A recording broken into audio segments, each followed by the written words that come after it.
Hello, this is the Watchdog. Welcome back to Fun with Watches. If watches weren't fun, you'd only need one. Today we're going to review the Chenxi CX-8853. Let's start out with the wrist check. I'm wearing the Spectrum Sun POL-1. I just reviewed this watch. If you haven't seen the review yet, be sure to check it out. And Grogu's wearing the Christopher Ward 12 Titanium that they sent me to review. Grogu asked Lando if he was practicing for his appearance on Dancing with the Star Wars. He said yes, but Cy Snoodles didn't have the proper feminine charm that he was accustomed to, so he asked to swap her with Garza Fwip. Grogu said, wasn't Garza Fwip killed by the Pikes? He said yeah, so he asked to dance with her Force Ghost instead.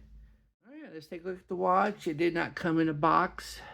It just came with the warranty card and a hang tag. No need to look at that.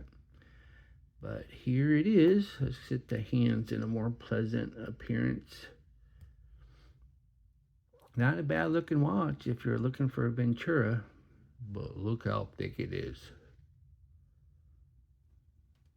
Another Chenxi on my channel. Chenxi makes very affordable watches, with quite a few being automatic skeleton watches.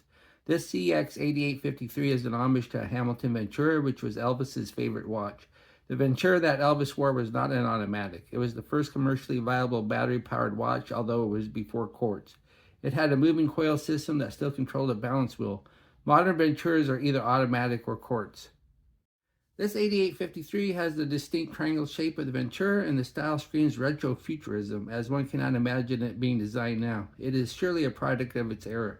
One might wear this if they are indeed a fan of Elvis or even the Jetsons. The most affordable Hamilton Ventura is currently around $900 for a quartz. At the time of this review, you can get this automatic 8853 for $21.58. This watch comes in 3 different colorways, which consist of the non-skeletonized part of the dial. If you just want to accent the chrome-plated case, there's gray. If you prefer a little color, there's blue that I chose, or green. The black leather strap is the only option. The watch is 37 millimeters if you measure from the tip of the triangle to here. It's 52.7 millimeters lug to lug, so the lug to lug's pretty long. And it's a whopping 15.1 millimeters thick, so this is one chunky watch.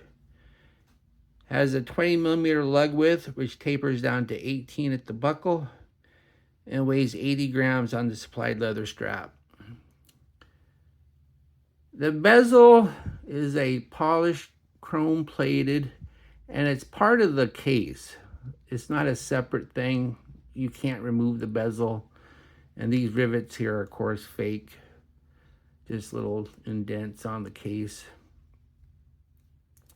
Then we have the dial. We have the Rehat that has the indices and the minute markers. And it says Chenxi right here at the 1. And it says automatic between the 5 and the 6. And then we have the skeleton dial, shows the movement. And then we have skeleton hands with lume tips. And then we have this red running second hand with the tip to lume tip also. I like the red on it. It's a good contrast. There is no date and there is no ghost date. Then we have a unsigned push-pull crown. Crown's a little small though. Plus, look where it is in relation to the crown guards. It's way below them, so I don't know if they designed this case first and then realized that they made the crown guards in the wrong place. I don't know, but it's kind of awkward to wind. So if you need to hand wind it, I wish the crown was better for that. Then we have the crystal. Crystal is just mineral glass, and it's shaped for the case. Nothing special about it, nothing wrong with it. And then we have the case. Case is chrome plated, and once again, it's all one piece. The bezel's not separate, and it's thick, really thick. I don't think it needs to be this thick. So they got a little carried away with the thickness there. There's nothing about this movement in this handset to justify this thickness. Then we have the case back. It's screwed on with 4 little tiny Phillip head screws. says water resistant, which means you get your basic 30. Gives the model number, stainless steel back, which is a good tell that the rest is not. And then you can see the movement. It calls this a proprietary Chenxi movement, so I don't actually have a model number for it, but it looks like it, well, it hand winds, it does not hack, and it has a bidirectional rotor. I can't make it spin freely in one direction. And it's a 3 hertz movement, and I don't know the power reserve, so we'll go ahead and put it on the Timegrapher anyway and take a look at it. Here it is on the Timegrapher. As you can see, it's running pretty fast, plus 20 seconds, plus 19 seconds. There was a plus 25 in there. Quite a bit of beat error, 0.8 milliseconds. So that's why you see 2 lines on the screen. I don't know the lift angle of this movement, so I have it set to the 52-degree default, and then it shows 256 amplitude, but I don't know if that's correct or not, because once again, I don't know the lift angle of this movement. But I guess I've seen worse, but it's not running the best. But this is a non-hacking movement, so fast versus slow really doesn't matter. The strap is genuine leather. Of course, it has this faux crocodile pattern to it. And then you don't have quick release or drilled lugs or anything. You have 2 keepers, 1 fixed, 1 floating. And then you have a buckle that's unsigned. Prongs a little thin.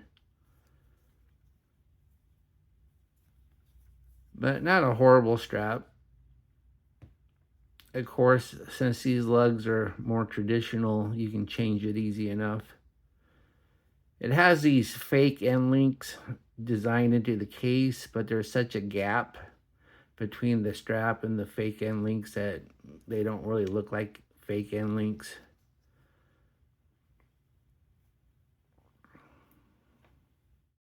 Here's the watch on my 7.5-inch wrist, and it's chunky. And it has a pretty long lug to lug. So this watch is kind of bigger than it needs to be. It doesn't look right on the wrist because it's so thick. But it's not heavy. So it is comfortable. It just looks weird being so tall. I only have 2 notches left on the strap, so 8 inches is the best you're going to do without needing a new strap. Of course, it's a 20 millimeter, so you probably have a ton of them at home. Here we are in the Lume room, just wearing the watch for review purposes. Gave me no reason to think that the Lume is any good, and this test will show that. As we speed up the time, we see a green colored glow, and the thin indices are already about gone. Fortunately, the hands are better than the markers, but unfortunately, that doesn't mean much as the hand lume is already gone. What I like about this watch? Well, it looks nice. And I do like this skeleton dial. And I do like this red running second hand. What are my gripes and groans? At 15 millimeters, it is really chunky. Plus, the lug to lug is really long also. The crown is small, making it difficult to hand wind. And the lume is an obvious afterthought.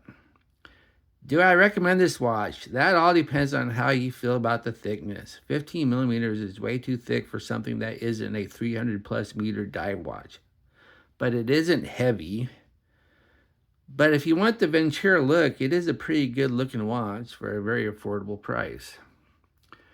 Well, thank you for watching my review of the Chenxi CX-8853, and I'll be back with another review because I'm not going to have any unboxings for a while.